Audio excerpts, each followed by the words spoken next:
Hey everyone, it's me Hamzain, you are watching HTTX। Welcome back to the channel. कैसे हैं आप सब? ठीक ठाक हैं? तो ऐसे है कि हमें एक टाइटल ऐसे ही यूट्यूब के पेज पे रैंडमली मिला है, जो कि है कि जनाब मोहतरमा ने पापा के श्राद्ध का ही वीलॉग बना दिया। तो अब क्या सीन है भाई? ये इतना मुझे पता है, श्राद्ध जो होते हैं ना, वो कोई मर जाए तो उसके लिए किया जाता है। इतना इतनी अंडरस्टैंडिंग तो है। जैसे हमारे यहाँ कुल होते हैं, कोई फौत हो जाए तो अगले दिन कुल रखे जाते हैं, या फिर बरसी होती है, एवरीथिंग। तो मुझे वैसे ही कुछ लग रहा है, श्राद्ध शायद उसी को कहते हैं। अब ट्रांसलेट की है, कोई हैंकी पैंकी भी ना होगी वो ट्रांसलेशन में, लेकिन वीडियो देखेंगे तो क्लैरिटी हो जाएगी। तो अगर आप नए हैं, सब्सक्राइब कीजिएगा। पहली दफ़ा आए हैं तो बेल आइकन प्रेस कर लो, सब्सक्राइब कर लो, हर चीज़ कर दो, हैं शेयर करो वीडियो को ज़्यादा से ज़्यादा। तो शुरू करते हैं। 3 2 1 एंड गो। एक केसरी परचम जा रहा है, NSG की गाड़ी जी जा रही है।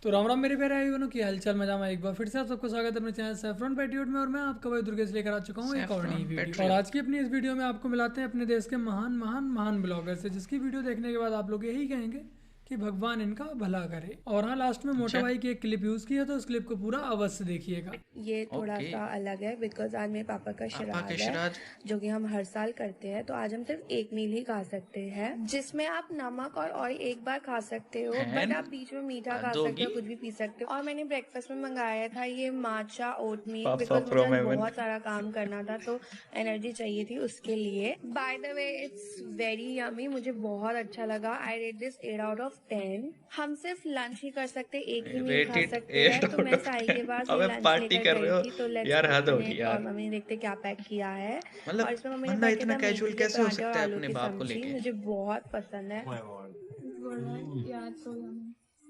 Obviously it was 10 on 10 for me, because मम्मा ने बनाया और ये मेरे फेवरेट है। उसके बाद हम कुछ बाहर पीने गए थे और मैंने ये ड्रिंक चूज करी थी, बट ये थे नहीं, तो मुझे पिंक लेमनेड पीना पड़ा, जिसका टेस्ट बहुत ही बेकार था। आई rated 2 out of 10। It was bad. You इनके पापा के प्रति इनका इतना प्यार देखकर मेरे पास कोई शब्द नहीं है। अगर सही आपके बात पास है, कोई हमारे पास शब्द भी हो नहीं इनकी है। सराहना करने के लिए, तो कमेंट सेक्शन में अवश्य दीजिएगा। अरे कैसे दें भाई? एक मिनट मूवी है आपके पास, मूवी आने दीजिए, पहले नहीं आने देखिए। देंगे, बाइकआउट कर रहे हैं, सिनेमा हॉल में आग लगा देंगे। पठान तो नहीं?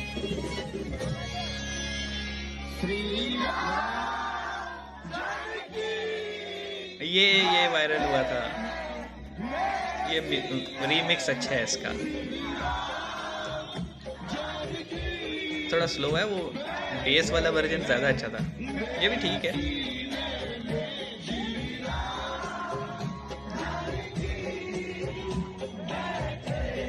क्या आप आज से 10-15 साल पहले ऐसी कल्पना कर सकते थे? अगर ऐसा हो जाता तो हमारा देश संकट में चला जाता और सेकुलरिज्म फांसी लगा लेता, और कुछ लोगों में राम के नाम से डर का माहौल फैल जाता। बट हाँ, वो अलग बात है, राम के नाम से राक्षसों में डर का माहौल फैलना भी चाहिए। लेकिन लोगों में देखिए क्यों अमन जी, इस फैलेगा देश भाई? में कुछ लोगों के साइकी को समझिए। मोहब्बत आप बांटो। याद करिए, यही जो ये क्या नाम है, स्वरा भास्कर।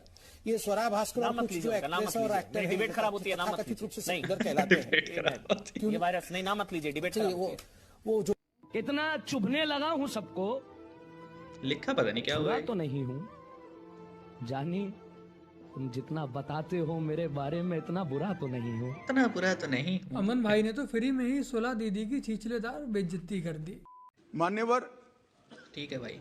जहां तक कानून का सवाल है, ढेर सारे लोगों ने कहा, दादा ने कहा कि इसमें फांसी की सजा होनी चाहिए या नहीं होनी चाहिए। किसी ने कहा कि इसको कठोर बनाना चाहिए। मैं भारत सरकार की नीति बहुत स्पष्टता से इस सदन के माध्यम से देश की जनता के सामने रखना चाहता हूं। जो बीच में नहीं दादा बोलने आपको का भाषण भाई। करना है तो मैं बैठ जाता हूं, 10 मिनट बोलिए। इतने सीनियर सांसद होकर बीच में टोका टोकी करना ना आपकी उम्र के लिए अच्छा है, ना आपकी सीनियोरिटी के लिए अच्छा है। मैं बैठ जाता हूं, आप भाषण करिए 10 मिनट प्लीज। माननीय गृह मंत्री जी, माननीय गृह मंत्री जी। सेम सीन है भाई पार्लियामेंट हर बार नहीं करनी चाहिए। विषय की गंभीरता को समझना चाहिए। लेकिन टॉपिक क्या है? तो बोले नहीं होते। क्रोधित नहीं होता हूं भैया, समझाता हूं। कई बार समझाना पड़ता है बड़ों को भी। तो इस क्लिप को देखने से क्या निष्कर्ष निकलता है कि जब हमारे मोटा भाई बोल रहे हो तो बीच में रोकने टोकने का नहीं, बीच में रोकने का नहीं।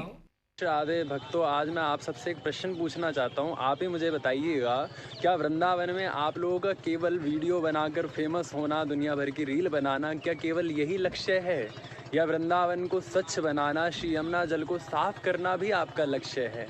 अगर है तो आप करते क्यों नहीं? क्या किसी ने वीडियो बनाई है कभी इसके लिए कि यमुना जल को गंदा क्यों किया जा रहा है, इसको रोका जाए, इसकी साफ सफाई की जाए, चाहे इसमें सफाई के लिए कोई अभियान चलाया जाए? कुछ सोचा कभी इसके लिए? बस केवल आओ, वीडियो बनाओ और फेमस हो जाओ, बस इसी में लगे रहो। अरे ऐसा दिखावा किसी काम का नहीं है। अगर सच्चे दिल से प्रेम है ना वृंदावन से और श्री यमुना रानी से और ठाकुर जी से, तो इसकी स्वच्छता के बारे में भी विचार करो।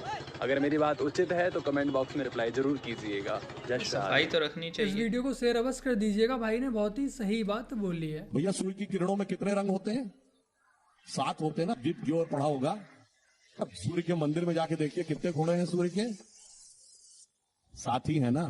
तो हमें हमेशा से पता था, मगर हमारे दिमाग में आके ये भरने का प्रयास किया जाता है, जैसे आपने साइंस बताई, सारे उसमें हमारे 7 ही रंग हैं और सूर्य पृथ्वी के चारों ओर घूमता, उन लोगों ने बताया था। हमारे यहाँ किसी मंदिर में जाइए, दक्षिण भारत के मंदिर में जहां 9 ग्रह बने हैं, सूर्य सेंटर में है और सब घूम रहा था। इसलिए मैं कहना चाहता हूं, ज्ञान, विकास और गौरव तीनों का प्रतीक है। इसमें हिंदुत्व भी है और विकास भी है। आइए अब आपको मिलाते हैं आम आदमी पार्टी के करण जौहर से। पंजाब का 50% से अधिक इलाका, एरिया, क्षेत्रफल अब पंजाब का या पंजाब पुलिस का नहीं रहा।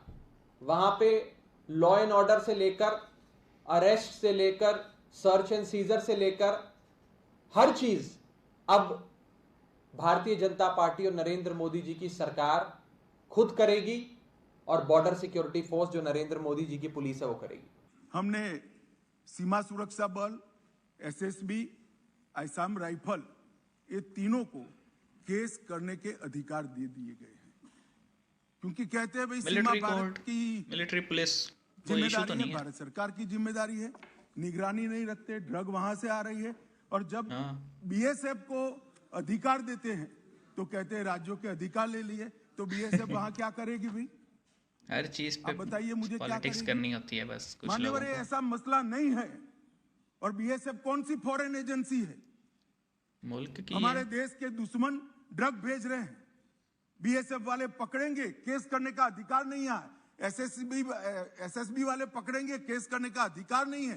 क्या करेंगे निहत्था बैठकर?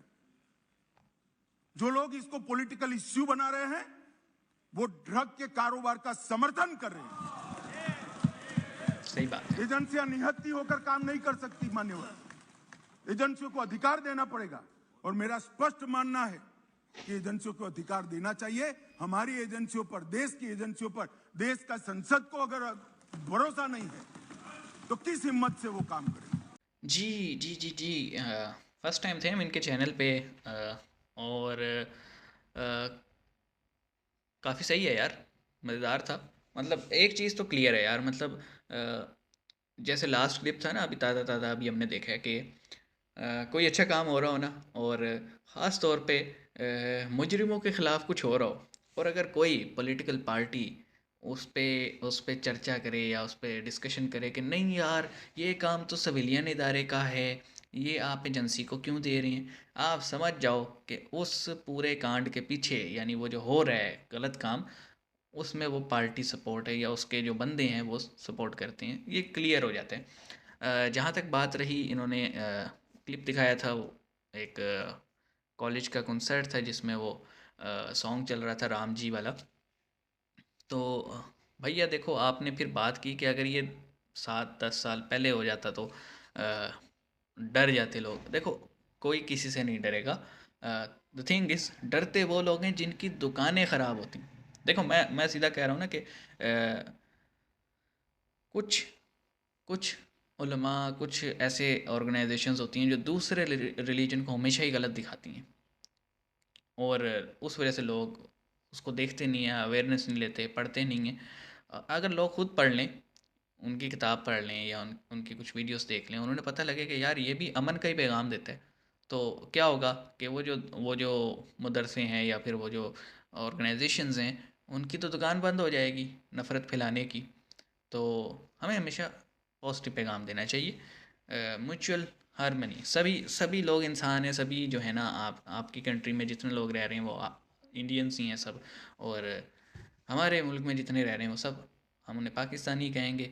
और हमारी पूरी कोशिश होती है हर किसी को अच्छे राइट्स अच्छी तरह से ट्रीट किया जाए, लेकिन क्या करें, अभी हम संकट में है तो हम किसी को क्या ही जो है ना राइट्स दिलवाएंगे, लेकिन हम कोशिश कर रहे हैं। देखिए, अपनी मुस्कुराहट से, अपनी ज़बान से भी अगर किसी का दिन बन जाए तो ये भी खिदमत ही है। और बाकी जो इसमें दिखाया गया था, जो टाइटल है, मेन जो मुद्दा था इस वीडियो का, वो था कि यार श्राद्ध क्या होता है। श्राद्ध मेरे ख्याल में बरसी वगैरह पे होता होगा शायद, मुझे इतना क्लियर नहीं है, कमेंट सेक्शन में बता दीजिएगा अगर मैं गलत हूँ तो। लेकिन मुझे इतना तो कंफर्म है ना कि कोई फौत हो जाए, मर जाए, तो उसके बाद ही ये सारी रस्में होती हैं। यार तुम्हें कोई दुख ही नहीं है बाप के जाने का? मतलब चाहे पूरा साल बंदा किसी भी एक्टिविटीज़ में रहे, लेकिन अगर ख़ास तौर पे पेरेंट्स हों या ग्रैंड पेरेंट्स हो और जब उनका दिन आता है तो एटलीस्ट उस दिन तो बंदा उन्हें याद करते हैं, उदास हो ही जाता है। तुम उस दिन भी कैमरा निकाल के, तुम्हें खाने की पड़ी हुई है, तुम खाने को रेट देते फिर रहे हो, और तुम मतलब बाहर इंजॉयमेंट, तो क्या तुम्हारी ज़हनियत है यार? अजीब अजीब ही माइंड है तुम्हारा।